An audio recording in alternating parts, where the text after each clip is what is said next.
রাষ্ট্রপতি হয়েও বিলাসিতা ছাড়লেন, ভাইরাল গল্পের আড়ালে লুকানো সত্য।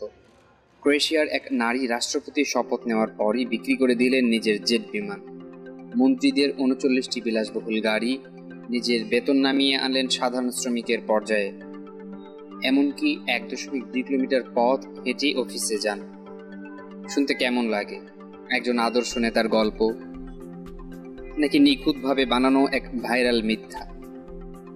এই গল্পটা গত কয়েক বছর ধরে সোশ্যাল মিডিয়ায় আগুনের মতো ছড়িয়েছে।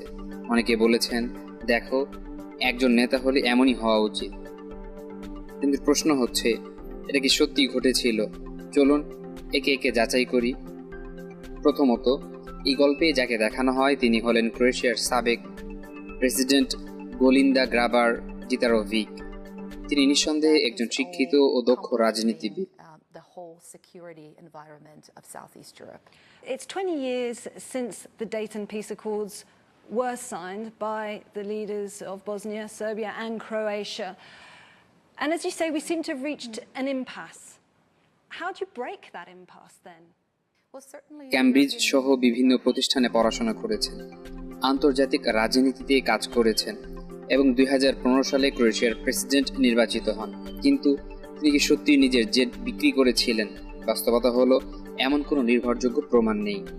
মন্ত্রীদের ৩৯টি বিলাসবহুল গাড়ি, এটাও যাচাইযোগ্য কোনো তথ্য না।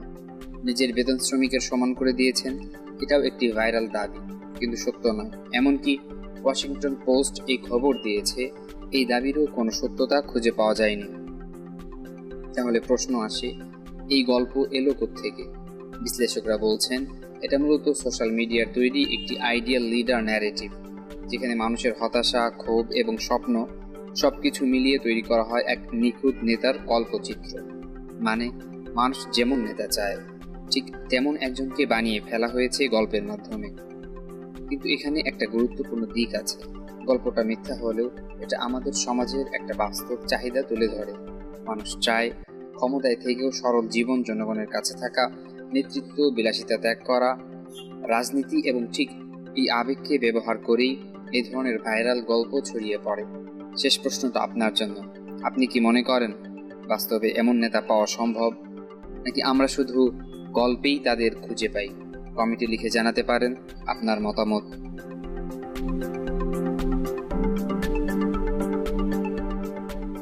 মারুফ বিল্লাহ, আজাদির খবর।